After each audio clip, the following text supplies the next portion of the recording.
Exploring the Mind, the Psychology of Germs, Disease, and Disgust, in partnership with the U of M Department of Psychology. So this is a talk on disease, germs, and disgust. Let's start off with a quote. We know that infectious disease is out there in the world, but is it really a problem? Well, in the late 60s, the U.S. Surgeon General said, maybe not. Maybe it's time to close the book on infectious disease. I'm assuming most people here have been alive since then. You might have noticed that there have been a variety of epidemics and outbreaks and so on since then. And this has led some people to say, well, maybe it's the case that we can close the book on infectious disease, but maybe this war has been won by the other side. Right? So, given this, I can pretty confidently say that people have a disease problem. Essentially, humans across our entire evolutionary history, we've encountered any number of infectious diseases and the various pathogens and parasites that cause them. So it's been a part of our history ever since we've been humans. This is a map showing how the world looks today with respect to infectious disease. So darker colors here represent greater what's called pathogen richness. So essentially the germs that are causing disease are concentrated typically around the equator where they breed more easily. But this is how it looks today. We could imagine that in the past this could have looked even worse. But if we look at the actual statistics for what happens when we encounter these diseases, we see not the most pretty picture. According to the World Health Organization, pathogens infect hundreds of millions of people per year still. This is in current times. And they result in around 10 million deaths per year. This is about 17% of all deaths per year. And so this is quite a lot. It's getting better. So this is 2015. In the year 2000, the number was around 23%. So we're doing a better job. But still, the death rate from infectious disease is more than double that for both violence and injury around the world. Right? So it's something that we don't always pay the most attention to, especially here in the U.S. But it is certainly a danger that humans face currently. So here's one other, to me, somewhat startling fact. You can think about what's called a phenomenon called parasite load.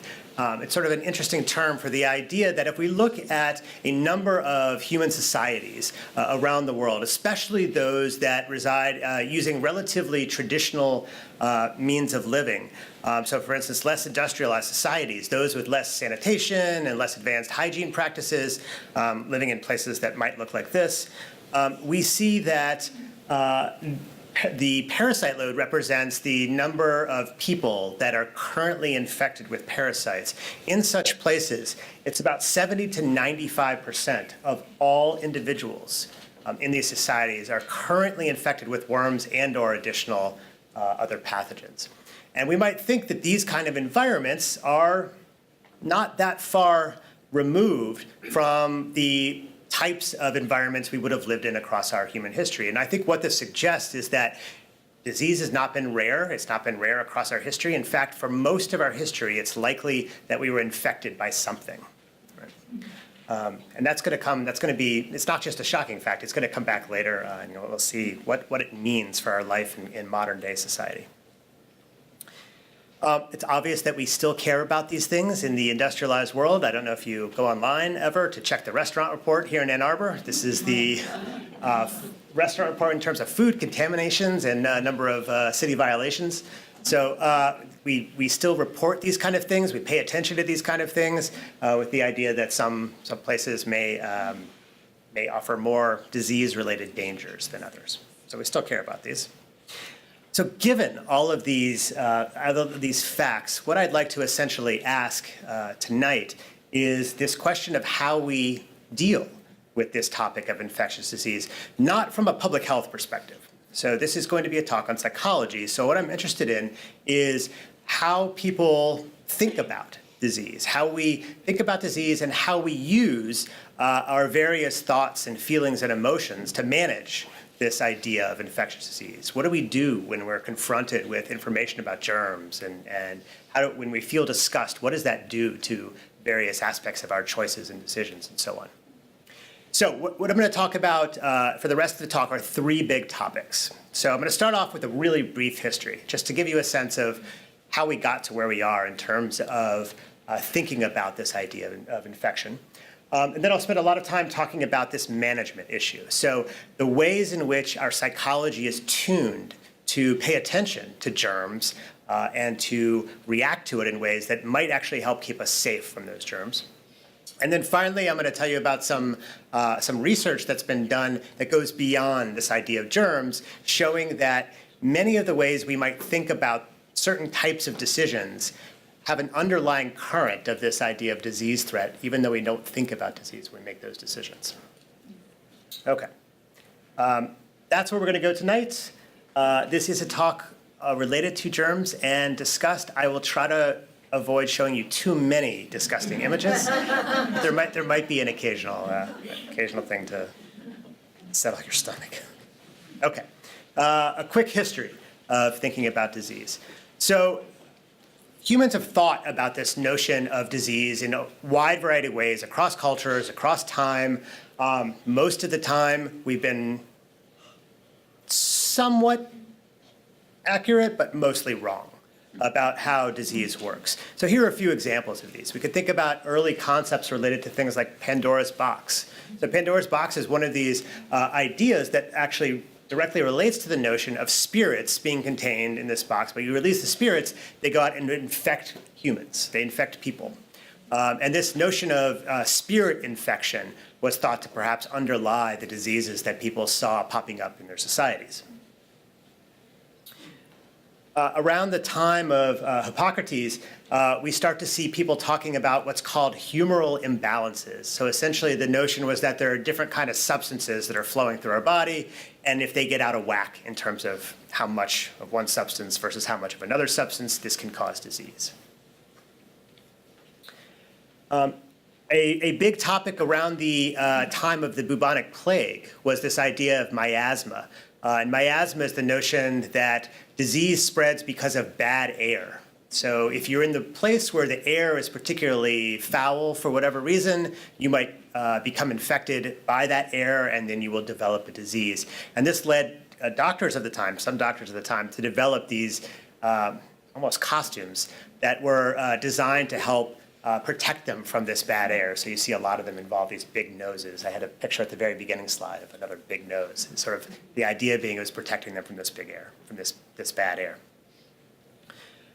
You might have also heard about ideas related to the spontaneous generation of disease-causing organisms, right? So people would often leave various types of food out that would go bad. So you could think about raw meat, right? And they would see things like maggots crawling on meat, but they wouldn't see anything that would tell them where those maggots came from. And so they thought that spontaneously meat that's left out too long or some food that's left out too long would grow these kinds of germs, and they would grow into disease-causing organisms. And a last idea that gets probably the closest to our current understanding of disease was the idea that there are spores that exist out there in the world, these essentially chemical substances that float through the air or that travel through other means, and they infect us and cause disease. But these are not biological. They're chemical spores, essentially. Today, we think mostly about germ theory, at least in our society. So we understand the process of germ transmission, this idea of infectious disease, as flowing something like this, right? So you start with what's called a reservoir. So some person or animal or pond scum is out there, and that is containing a number of different kinds of pathogens or parasites, and there's some essentially mode of transmission that gets those germs from the reservoir to a host, and that could be things like mosquitoes, contact with people, something kind of like bad air where we might sneeze and you might get droplets of water on you. And those are carriers, essentially, ways of moving these diseases to us. So this is typically how we think about disease working today, infectious disease. And I think this raises certain kinds of questions. One being, given this idea, what do we do about it? What do we do to help protect ourselves from infection? So that'll take us to big topic number 2. Big topic number 2 is big. This idea of managing infectious disease with both our bodies and minds. There's a lot of different ways that we both think about and try to protect ourselves from infectious disease. And I think probably if I were just to ask you, if we were talking and I asked you, how do you treat or how do you manage this threat of infectious disease, you might come up with a couple of big kinds of solutions. One is you could get rid of germs, right? So you could do things like clean. So practice sanitation. You could do things like hygiene, washing your hands, right? And these are effective ways of perhaps getting rid of germs out there. But you also might think about another strategy. And that strategy is fighting off germs, right? So you could think about the ways in which our body actually fights off germs that enter it. And most likely the most well-known of these defense mechanisms that we use is what you typically think of as the immune system. And I'm going to refer to it as the physiological immune system. It's basically how our body has this entire very, very complicated set of procedures, essentially, and substances that attack incoming germs. And there's a lot of different things we can do to try to improve our immune functioning and help our bodies fight off germs. But there's one very important piece of information to recognize about how this immune system works. And that is, in order for it to work, you have to get infected. So in order for the immune system to fight off germs, those germs have to be inside your body. And that sounds bad. It's maybe not the best thing to do if you're actually concerned about fighting off germs. Instead, we might consider other possibilities. Maybe things kind of like I just mentioned about this getting rid of germs. That is, there might be a different type of a strategy that we use, a psychological strategy that we use to ward off infection before germs enter our body in the first place. And that's what I'm going to call the behavioral immune system. And the behavioral immune system is a whole set. We're going to go into some detail about this. I'll tell you more about this because it's probably not an idea that you've heard about before. But the behavioral immune system is kind of like the physiological immune system. It doesn't have necessarily the same types of bodily factors, but it does have mental factors associated with it. The idea is that we respond using a variety of certain kinds of thoughts, certain kinds of emotions, certain kinds of behaviors, all designed to avoid getting infected in the first place. Because not getting infected is a safer strategy than getting infected and having your body fight it off, because our bodies are not always perfect. So we're going to explore a bit about what this behavioral immune system is and how it works, and then what are some of the interesting implications you might not even think have anything to do with disease, sort of outcomes of using the behavioral immune system that result in all sorts of different kinds of influences on how we think and how we behave. So when we think about this behavioral immune system, I'll carve this up into 2 categories. So we'll talk about detection and defense. So if you're trying to protect yourself from getting infected by something, you have to first off detect that there's a threat out there. You have to understand at some level. It doesn't have to be conscious, but you have to detect at some level that there's a threat. Once you detect there's a threat, now you can do something about it. Now you can try to defend yourself against it. And our mind essentially is tuned in unique kinds of ways to both detect and defend against germs. So let's walk a bit through detection to start with. So how do we detect disease? Well, there are a lot of ways that we detect disease. There are some very obvious ways, right? So people might tell us that disease is out there. Right, so we might learn that that flu season is coming up, and people might tell us to go get the flu shot. You might see media reports, right? You might see various forms of advertising or other kinds of information that tell us that there are diseases, infectious diseases out there in the world. And when we learn about these things, that becomes top of mind, and we start thinking about disease. We also might just assume that disease exists in certain places at certain times. So for instance, going back to that idea of the restaurant reports, right? those restaurant reports aren't telling us there is disease at those restaurants. It's just telling us there are some safety violations. But we might assume that, like, for instance, the grades, the sanitation grades that restaurants get, we might assume that if you have a low grade, maybe you're more likely to get food poisoning or get infected by something at that place. We also use stereotypes. So for good or for bad, we often can assume that some types of people are bigger disease risks than others. Right, so we might think that kids are full of germs, these kinds of things, and so if we get around them, that might raise our risk of infection.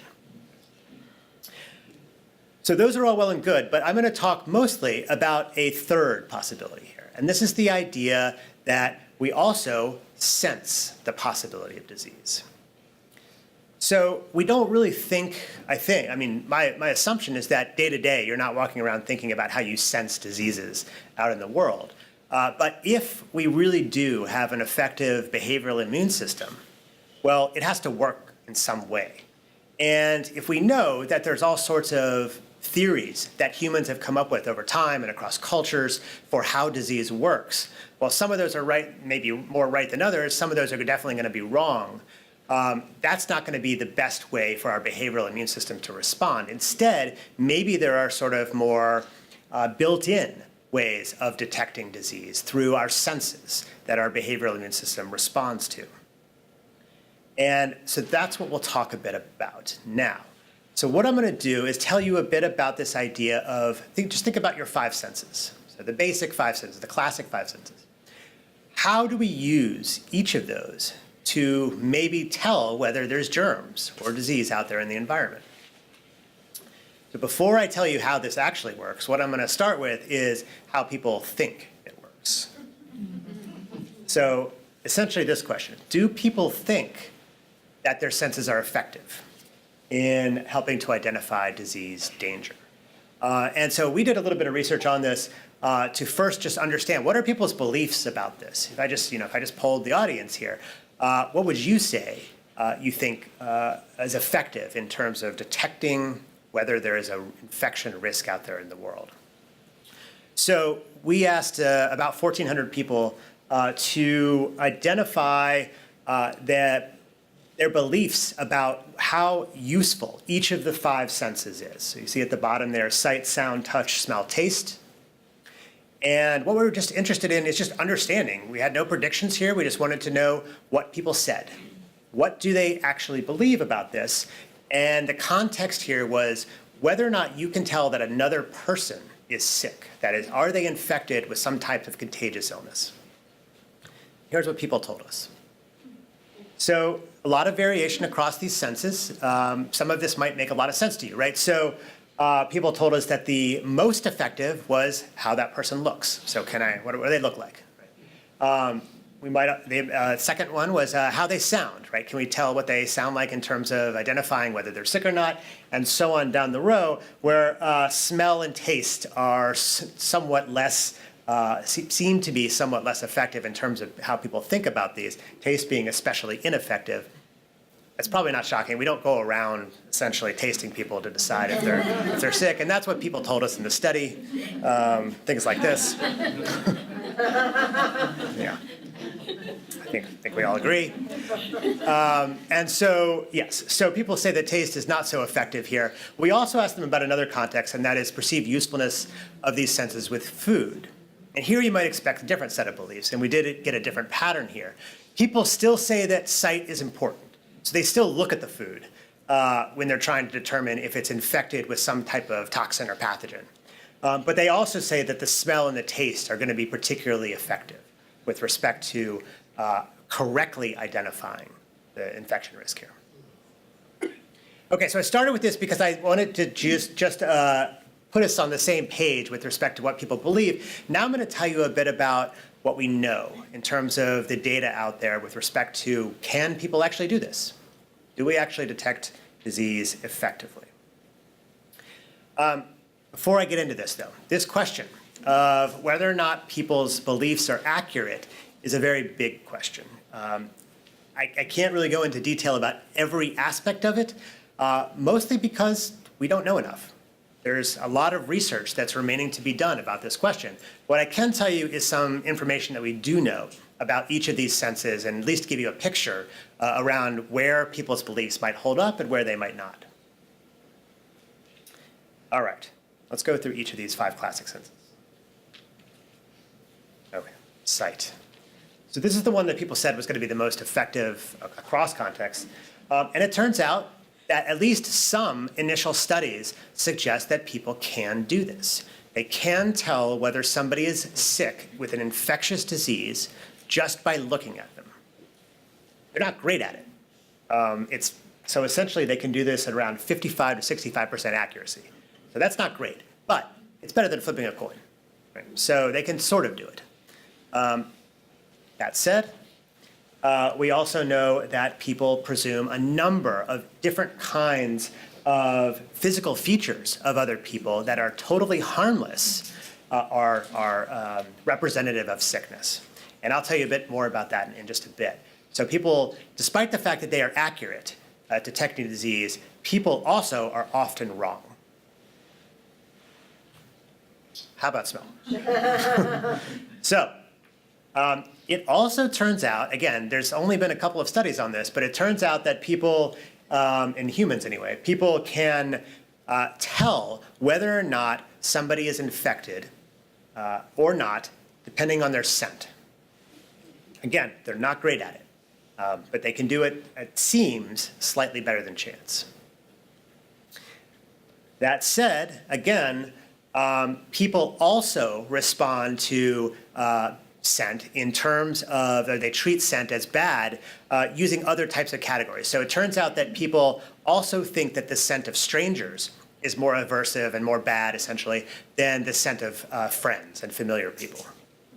So this idea of aversiveness towards infected people may hold up. It may be that we can use scent to some degree, but it's also the case that people are still using other types of cues to make this determination about whether something is bad. Okay, touch. Well, one way of determining this is by looking at what grosses people out. And it turns out people are grossed out by a number of features of various things that we could touch, but they tend to be certain types of features. And those are things that spread easily. Things that are mushy, that are sticky, that are slimy and wet. These are all features of things, of substances that are commonly pathogenic, like blood and pus and feces. These kinds of things that do carry germs, we treat these features of those things as pretty gross, which may suggest, and we don't have great data on this yet, a lot of research remaining to be done, which may suggest that people can make some good guesses about this. Again, though, there's a lot of other things that gross us out in terms of touching things. So it may be that people can do this to some degree, but they're going to be wrong a lot of the time. All right, let's keep going. How about taste? So taste is an interesting one. Some qualities of taste, like bitterness, may reflect the presence of things like toxins in food. And we know that that bitter tastes, especially in infants, evoke this kind of mouth gaping kind of behavior like you see here. They also, in adults, can create what's called, what I've termed mucus clearing here, which essentially is coughing. The idea being that if you get something bad in your mouth that could be toxic or pathogenic, best thing to do is not swallow, but get rid of it, to cough it out. And this may suggest that even if people aren't consciously able to detect whether a food is contaminated or not, their reaction suggests they're detecting it. This is, oftentimes we see this in terms of kids in eating vegetables. Sometimes not just kids, I react like this. But there are a number of different food contaminants that we can't taste, where it's just we're not able to detect that food is contaminated. And you could, if you've ever had food poisoning, you probably know that you didn't necessarily think the food was bad when you ate it, but probably soon realized it was. So one thing people do because of this to protect themselves is essentially engage in a behavior that we call food neophobia. And food neophobia basically says we don't like foods that we haven't eaten before. We at least start out by assuming or reacting a little bit more negatively to foods that are unfamiliar to us than we do to foods that are common to us, foods that we've had many times, right? And you can go extreme and think about, you might say, oh, you're a very adventurous eater, things like that. But you could go extreme and say, how many of you are ready to step up and chow down on some spiders and bugs and other types of very unfamiliar foods to our culture's cuisine? And so most people do exhibit some degree of food neophobia. In case you're interested in, and so you might also think about this with kids especially, in case you're interested in tricking your brain and helping yourself eat more of these adventurous foods, it turns out that one way you can do it is to make them more familiar by simply adding familiar flavors. So adding a familiar flavor to an unfamiliar food can make it more appealing. All right. Okay, we've got one sense left, and that's sound. So if you could think back to those graphs I showed you earlier about people's beliefs, when it came to the idea or the belief of detecting disease or sickness in somebody else, people said that they believed that sound was the second most effective sense to use. So we do know that people say that they can identify whether somebody is sick using sound. I would like to see if you can do it. So we're going to run a quick study in here. I'm going to have you listen to some sounds. And what I want you to do, I'll ask you after I have you listen to these sounds, is just, I'll have you raise your hands if you think that this sound is coming from somebody who's infected with a contagious illness or somebody who's not. And we could think about, for instance, coughs and sneezes as coming from infection, right? If you get a cold or flu or something, you could cough and sneeze. But you could also cough and sneeze even if you're not sick, right? You could just clear your throat.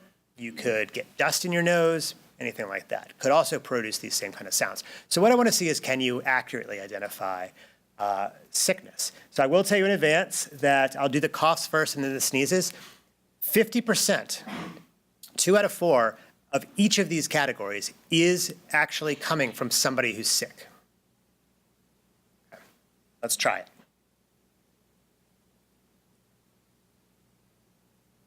Well, I hope we can try it. 4 of each. I'll do 4 of each. There is no arrow, unfortunately.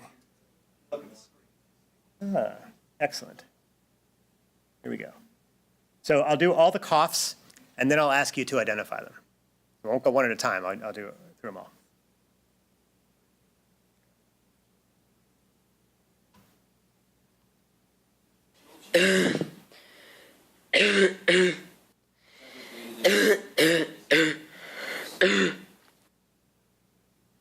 Okay, that's 1, 2.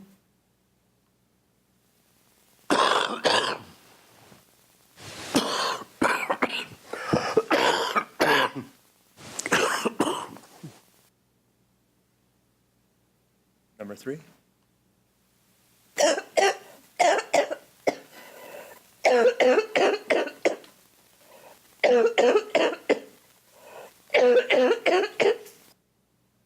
And the last one.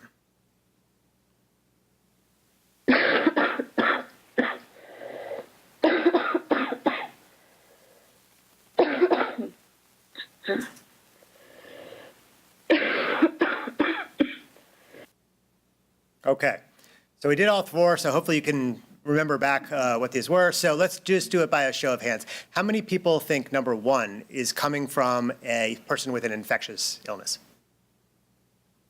Okay, say maybe about 55, 60% of the audience. Okay, how about 2? Okay, maybe about 70%, maybe 75% of the audience. Okay, how about 3? Okay, 35%? And 4? Okay, about 50%. Okay, I don't know how many people voted more than twice, but it's probably some. Okay, I'm really hoping this works. Here are the correct, for some reason it doesn't like to show up here, but the correct answers I'll just have to tell you are 1 and 4. Okay. Okay. Now you're set, and now I think everyone's going to get better with sneezes. All right, ready? Let's try sneezes. Short and sweet.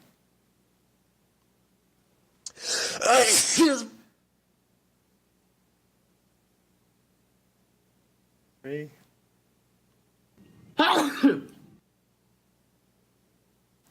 And the last one. All right, let's try it again. How many people say number 1? Okay, maybe 40%. Number 2? Okay, like 90%. Okay. Number 3? Okay, 10% maybe. And number 4? Okay, maybe 40%. Now no one wants to vote, it seems like. Lots of people are keeping their hands down. Okay, the correct answer here was 2 and 4. Okay. I think that what this suggests, if you did perfectly, fantastic. I mean, maybe you should, head to the med school and tell them that you need a degree. These are not easy to detect, right? So what I am guessing that most of you are doing when you're trying to identify this is to think about which ones are the most disgusting, right? That's often what people try to do. But if you tracked any of those numbers I was talking about, it seems that there are quite a lot of people who are not doing this well. And we did a number of studies trying to determine this. Can people detect infection through sound? And across a whole bunch of 4 studies, we never, on average, found that people were able to do this on average across sounds. They were always at chance or below chance. So it seems, at least in some of the data that we have, that people are not able to do this very well. So although people believe that sound is the second most effective, so far the data suggests maybe not. Okay, so let's sum up where we're at with respect to detection and the behavioral immune system. So essentially, people believe they can detect infection through their senses, and they can sometimes, right? For some of the senses seem to work, but they're also inaccurate in a variety of ways. Essentially, what we're talking about is the idea that the behavioral immune system has a built-in bias to see disease threat where none exists. And if you think about it a little bit, seems maybe a little bit strange. That is, why would we have this system built into us, perhaps evolved across our evolutionary history, to not necessarily be accurate? Why are we inaccurate? Well, what I'm going to suggest is that we shouldn't necessarily expect accuracy. And to understand why, we need to know one particular thing. Here's a quick tangent, but I think an important tangent. And that is, we need to understand how errors work, errors of identification. There are essentially 2 basic kinds of errors when it comes to identification. Right? We can think about, the terms don't matter too much, but we can think about false positive and false negative errors. False positive is basically saying that something is happening when it's not. For instance, in the context of disease, you say you see a disease, or that someone is sick when they're not. And false negative is saying something is not happening when it is, right? So saying that, for instance, in the context of disease, that there is no disease, but there really is. Well, when you look at how the behavioral immune system responds to issues of identification, what we see can be best characterized by what's called the smoke detector principle. And the smoke detector principle says that the costs of these errors are not equal. Essentially, when you're trying to detect a threat, one of these kind of errors is more costly. It's worse to make that error. And that is this idea of the false negative. It's worse to say there's no disease there when there really is, because you might get infected and die, than it is to say there is a disease there when there's really not. There, you just might spend a little time like worrying, whereas you're not likely to suffer a bad consequence there. And this kind of reflects how we think about smoke detectors working, right? Our smoke detectors are built to not be accurate. Our smoke detectors are built to be biased. We want the smoke detector to presume that there's a fire. That's why it goes off when you're cooking and those kinds of things. It's saying there's a fire when there's not, because the danger of that, of making a mistake and missing a fire is much greater. And the idea here is that our system, our behavioral immune system, is set up in very similar ways, that we oversee threat because the cost of not doing so is so bad.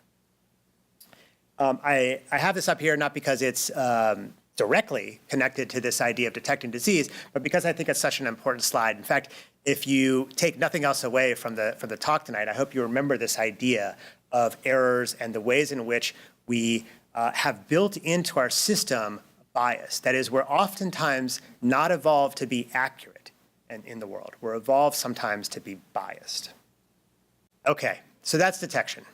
Let's move from detection. Let's say you did get some bad news and you see some threat of disease out there in the world. What do you do about it? So again, this idea of the behavioral immune system says it's trying to protect you from germs getting into your body in the first place. So it's not enough just to detect this. You got to do something about it. You have to defend. Let's talk about defense. When your behavioral immune system gets activated, and this can happen in a wide variety of ways. For instance, you could live in a place, an environment where there's a lot of germs, a lot of pathogenic danger. Going back to that map at the beginning, right? If you live near the equator where it's hot and wet and germs can grow more rapidly, you're more likely to get sick than if you grow up near the poles. You might have chronic concerns. You might be the kind of person that just worries a lot about germs. You have germ anxiety. Right? Or you might get information in the moment. Like you might have just watched a news report about a new epidemic going around or thinking about flu season. All of these things can activate this idea of this behavioral immune system. When it becomes active, there's a number of different kinds of defensive emotions and thoughts and behaviors that kick into gear. With respect to emotion, the big one that everyone thinks about is disgust. And disgust has a characteristic set of features associated with it. Those features actually make some sense in terms of protecting ourselves, right? We don't react with disgust by opening our mouths wide and trying to take a lot of stuff in. We act like this, where we're basically closing up our face, so it's harder for things to get in. We might, if something is inside our mouths, we might actually react with some type of expulsion behavior, spitting out things. And this reaction of disgust when our behavioral immune system kicks into gear is very quick and perhaps automatic. And maybe the best way I can show you this is by just telling you about a very classic example of what very automatically kicks disgust into gear. So this is chocolate fudge. We might have a number of people in the audience who like chocolate fudge. I'm one of them. Chocolate fudge is great, and we don't usually react with disgust to it. Right? But if I were to take this same chocolate fudge and right in front of you shape it into the shape of dog poop, you would react a little bit more disgusted, even though you watched me do it and you know this is fudge. And the idea here is that built into our system is this disgust reaction to things that resemble disease-transmitting substances or disease-carrying substances, and like the image on the right here. And so this kicks into gear this quick emotion of disgust. Beyond disgust, though, there's a number of reactions that people have that are not necessarily, that sort of react in defensive ways, but they react to cues that exist out there in the world that are not necessarily connected to infection. And I'm going to run you through 3 types of cues. The reason I want to tell you a bit about this is because 1, it's good to know, but 2, people's reactions to these cues are important. They're important because the cues I'm going to tell you about don't have to have any connection to disease at all in our everyday world. But people react negatively to them. And one consequence of this is that people can show and act in negative ways towards other people because they're acting to protect themselves from disease, even when those other people are not threatening at all. So let's go through some of these examples. One of those features that people react to is what I'll call irregularity. And by that I mean essentially physical irregularity. So it turns out that if you get sick, you might have noticed this, infectious disease often causes physical changes in the body. And in fact, the vast majority of the most dangerous infectious diseases cause physical facial symptoms. So things like, you think about things like measles and so on. However, there is an almost infinite number of physical changes that diseases can cause. And therefore, because there are so many possible things that could happen, our brain treats any type of irregularity as potentially dangerous when we're worried about disease, even things that are safe. And here are some of those examples that we have found in research to essentially trigger these kinds of reactions. So people who have an active behavioral immune system, they're concerned about disease, react in negative ways, and ways I'll tell you about in just a second, to what we can call irregular features, but really have nothing to do with disease. Things like elderly appearance, obesity, physical disability, low physical attractiveness, and non-contagious facial marks. So for instance, things like birthmarks. Here's some examples. So think about somebody who has a facial mark, birthmark, port wine stain, these kind of things. These are not in any way contagious, but when people are concerned about disease, actively concerned about disease, they find it much more difficult to look away from these features. You could think about this as kind of like the roadside accident thing, right? So the attentional adhesion here, you might think about driving by an accident on the side of the road, you might look at it, right? That's your initial attention. But the attentional adhesion that I'll be telling you about is how quickly can you pull your eyes away? It can be very difficult to pull your eyes away from that roadside accident. It turns out that things that are threatening hold our attention longer. And in some work that we've done, when we make people feel concerned about disease, it takes them longer to pull their eyes away from people who have these actually not dangerous physical irregularities in the face. The idea here being that your attentional system has become tuned to this idea of looking for threat, and it's trying to pick up on it, and it's using features that are not threatening, but treating them as though they are. There are other ways of looking at this, not just in terms of like attention, but also, for instance, there have been some studies on what's called implicit prejudice. Implicit prejudice is a prejudice that people can't tell you. It's essentially the idea that we associate certain kinds of things in people with negativity, but we have to find out ways of picking up on that without just asking people. And one of the most well-known that you might have actually done some tests with is what's called the implicit associations test. This is relatively widely known these days. If you Google it, you can actually take some example tests online. What it is a test of trying, it's not exactly about prejudice, but it tells you how your mind is constructed, essentially, in terms of the associations between concepts that you have. So do you connect certain kinds of features with certain kinds of concepts? Here I'll tell you about connections between obesity and negativity, specific kinds of negativity. So here are just some examples of data in which people did this IAT test. And anything above 0 here, which is everything, suggests that people are implicitly, not explicitly, so they can't tell you this, or they don't necessarily tell you this, but we see that they possess these associations between obesity and a variety of different types of threats, but it's especially strong for pathogen threat, that is infectious disease-related threat. So people are connecting this idea of a physical deviation from the norm, whatever that norm is, and associating it with disease. This extends even not just to how we see other people, but how we see ourselves. So it turns out that when we are concerned about disease, we pay a lot of attention to and maybe even oversee irregularities in our own physical appearance. Think about looking in the mirror when you're concerned about disease. There are a variety of different kinds of things you could be looking for. And different types of facial marks, let's say. Well, it turns out that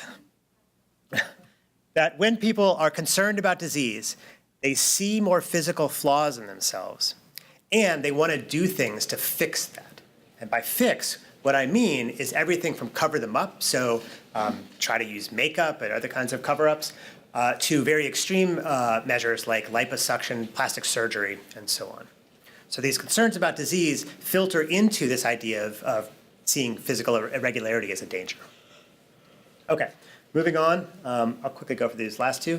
Unfamiliarity. So another kind of feature that people pay a lot of attention to is the unfamiliar.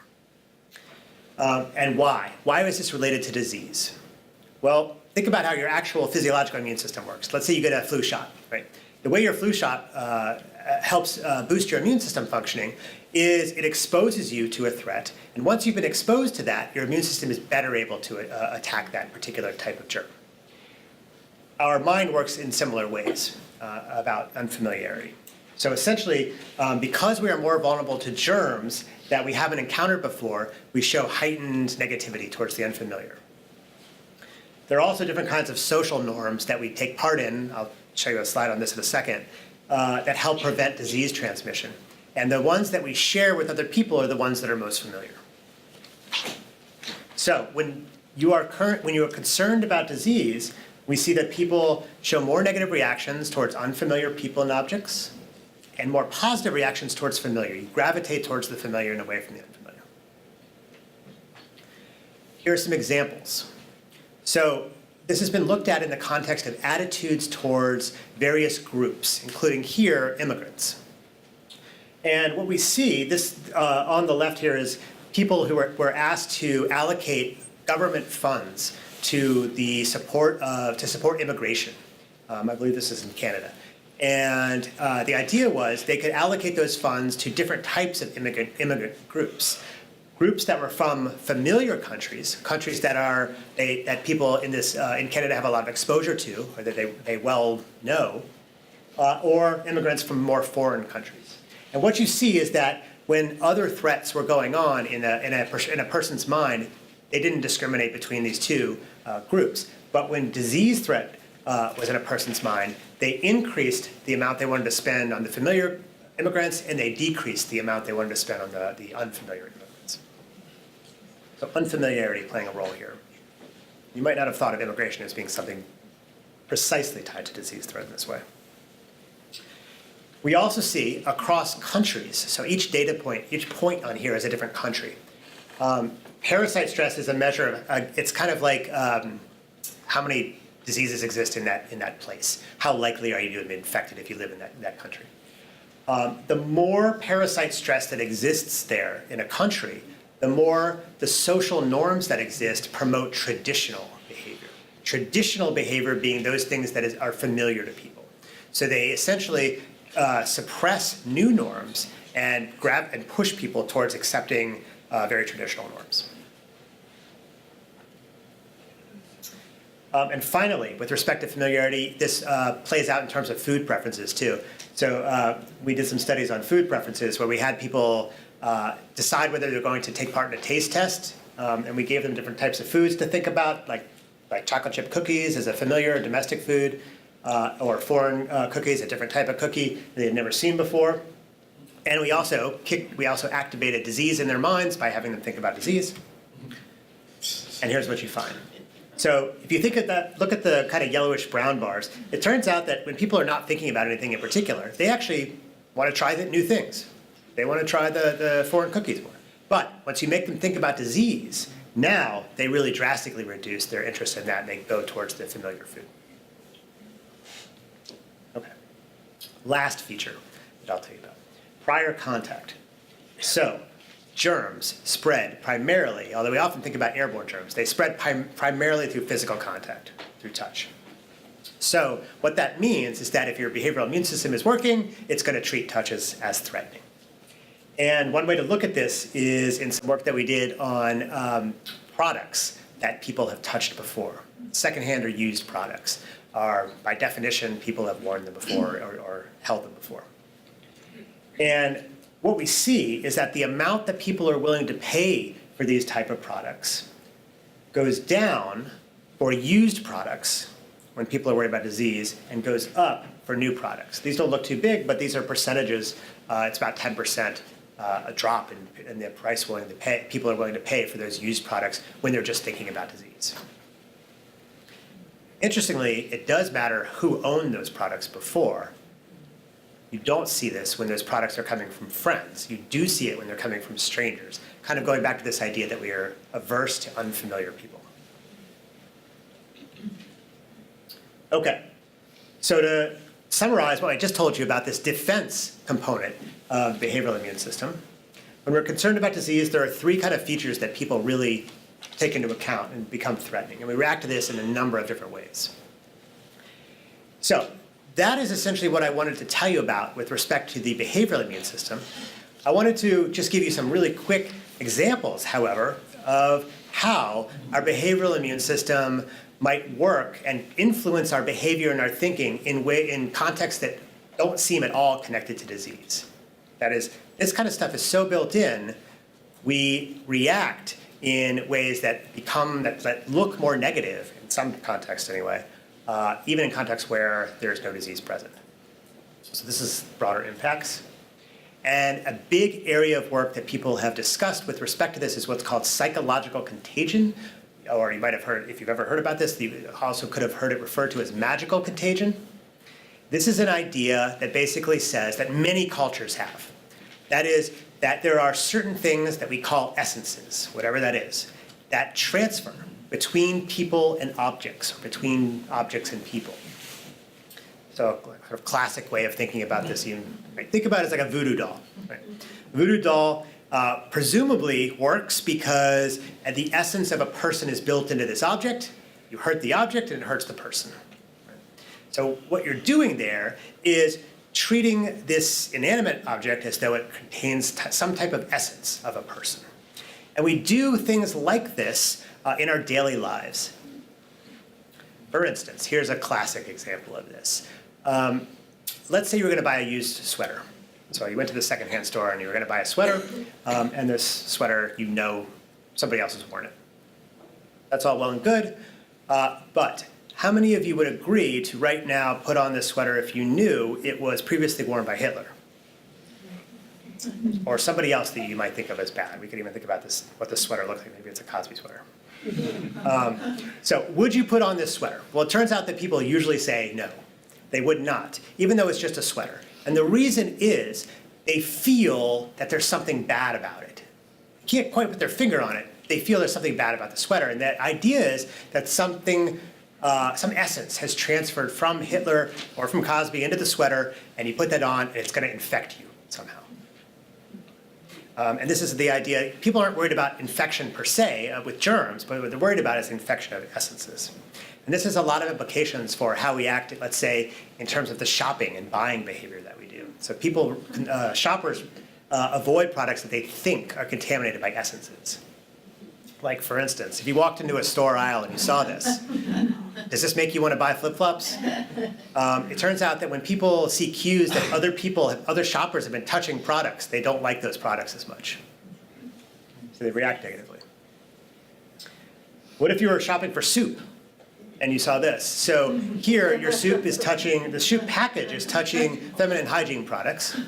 It turns out people react more negatively to the soup in these cases because they associate these type of products with disgust. And that disgust transfers in some way through the product packaging in people's minds anyway into the soup. It's not rational, but people treat this as though there's some type of infection going on. Interestingly, this happens in the positive direction too. So here's some different kinds of examples of this. So people are willing to pay more for objects with lower production numbers. And what I mean by that is something like this. Let's say you're going to buy a watch, and watches come stamped with a different, like an expensive watch, comes stamped with a different production number. Well, this number, the lower it gets, the more people are willing to pay for it. And the idea is that this was produced closer to whatever their idea of the original watch is. And there must be some essence that is contained in that watch and carries forward that isn't there so much for later produced watches. And this gets so crazy that this even happens with money. So there have been auctions for things like $100 bills that have low production numbers. And in this example auction that people actually took part in, I think the winning bid was something like $320 for a $100 bill because it had a lower production. Here's a last one that you're probably familiar with, and this is the idea of using attractive people or celebrities to sell things. Right? It turns out that in a lot of situations, if you pay attention, celebrities and attractive people, when they're selling things, they're often touching them. And the idea here is that the touch is transferring some type of essence from that person to the product. Like this person is selling a flash drive? Why are they using this person to sell a flash drive, right? Maybe it's because of how she looks and not something about the features of the flash drive. And there's a lot of great examples of this. A good one is if you go back to the estate auction for Jackie O, so somebody affiliated with John F. Kennedy, when can't remember who it was putting this on, but when the auction company put on an estate auction for things that her and JFK had owned, came out of the White House, they didn't know what price to put on some of these products. They didn't know how much people were going to pay. But they estimated that the cocktail shaker they were going to sell should be valued at $200. The golf club's $800, these kinds of things. But when they sold, here are the actual selling prices. Wow. These sold, and it turns out that the types of products that JFK and Jackie O touched in more everyday ways that are, so you might see that the car didn't go up that much. The car is something you just functional, you just drive it to get around. But golf clubs you care about, and cocktail shaker you might care about in terms of making drinks for yourself. Those were the kinds of things that had more, that people thought had more essence infected inside of them. And so they were willing to pay more for them. Okay. So to sum up this psychological contagion idea, our thinking about disease isn't always rational. It does extend beyond the context of disease into how we see things transferring between people and objects. And this can have certain kinds of bad and good outcomes depending upon what your goals are as a consumer or as a seller of something. So in terms of, I've got one last thing to tell you. In terms of takeaways with respect to this, this idea, I've told you about three things so far. One being that there is disease in the world. You know, infection exists and it's something we have to deal with. But we have an innate system, a built-in system to help protect us. It's not perfect, obviously, but it helps us detect and defend against disease. That's the behavioral immune system, complements the physiological immune system. And we think about ways that disease works. Our beliefs around disease transfer, spill over into contexts that have nothing to do with disease.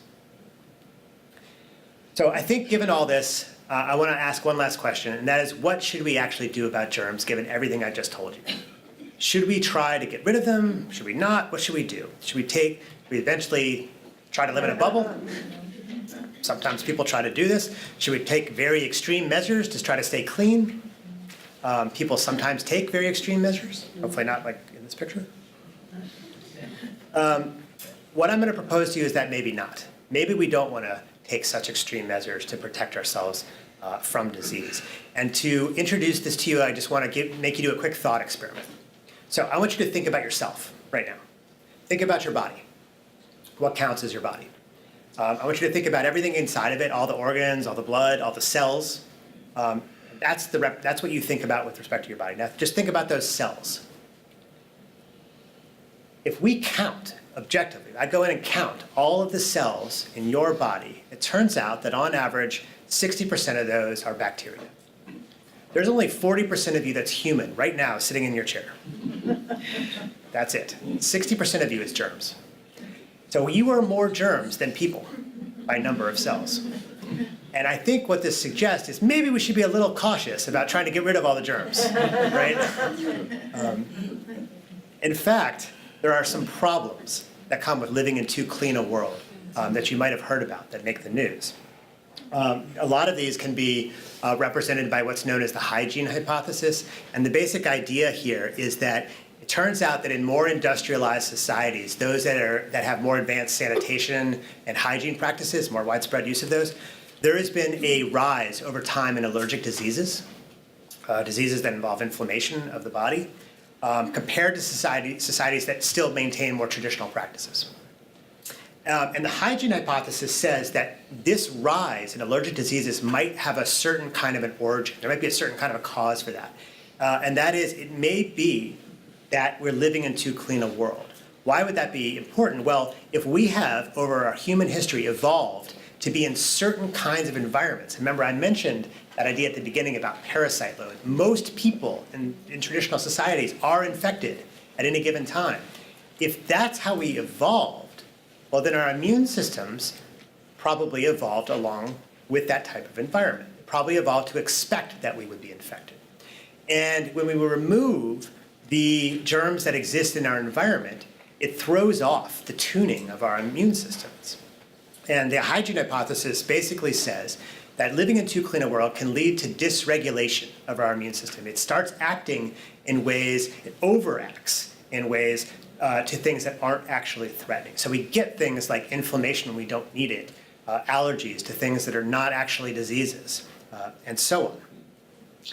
And another interesting piece of evidence for this idea is that it turns out that certain kinds of allergic reactions, like asthma, tend to be less common when kids grow up in households with certain pets and farm animals. I couldn't find a funny farm animal picture, so this is all I could get. Maybe some people have giraffe farms. But the idea is that if you grew up in a household with these kind of pets, or you live on a farm, you are exposed to the germs of these animals, and early in life. And your immune system learns to recognize what counts as an appropriate threat and tunes itself so when you become an adult, it reacts to the right things and it doesn't overreact to the wrong things, which is why you see less instances of these kind of allergic reactions. There's two caveats I want to quickly make. One, these effects are not only, there's a lot of differences between societies, right, and between how people live. It's not only about hygiene. So in our modern world, we have different kinds of diets, different kinds of other practices that could produce some of these effects. Mm-hmm. Also, this does not mean that every germ is good for you. It definitely does not mean that every germ is good for you. An update to this idea of the hygiene hypothesis is known as the old friends hypothesis, but the idea being we have certain kinds of germs that are old friends to us. And it is specific kinds of pathogens and parasites that we had over human evolutionary history that are the good ones to tune our immune system, not the common things that cause epidemics today in societies where we live in much more dense environments like measles and other kinds of infectious diseases like that. So it's certain kinds of things. A big one tends to be things like intestinal worms. So intestinal worms seem to be pretty effective, some kinds of them, in tuning the immune system properly. And I'll just leave you with this last idea. Some doctors have taken this idea and tried to apply it, tried to say, well, maybe we can help treat certain kinds of allergic and autoimmune disorders by tuning our immune system as adults, by purposely infecting people with worms. This is called helminth therapy. Helminths are essentially, there's a lot of varieties of them, but there are certain kinds of intestinal worms. There's no cute pictures of intestinal worms, so these are leeches. These are not what you would use, but that said, the idea is that if you infect people with these worms, just like when I mentioned that parasite load, a lot of those people are infected with worms, that can have certain kinds of tuning properties to immune system. It can reduce some of these allergic and autoimmune reactions. Obviously, it's not great to be infected by worms all the time, but temporarily, this might be one way of thinking about improving our outcomes with respect to living in too clean a world. Okay, that's basically it. I'll leave you with a couple of final thoughts. That's what we know so far. In this talk, but in any talk that you see involving scientific data, I think it's really critical to point out that any given study that you see that I might have mentioned or that you see elsewhere is just one point. I wouldn't take it necessarily at face value. It's a point in a larger conversation. So we need a lot more evidence for the kinds of stuff I've just been telling you about, but that's what we know so far. Personally, I think that's a pretty exciting time, given a lot of these changes and advances and things like infecting people with worms. That's fun. It's an exciting time to be studying the psychology of germs, disease, and disgust. So I'll say thank you, and these are all the undergrads and graduate students from my lab who also have contributed to a lot of this stuff. So thanks.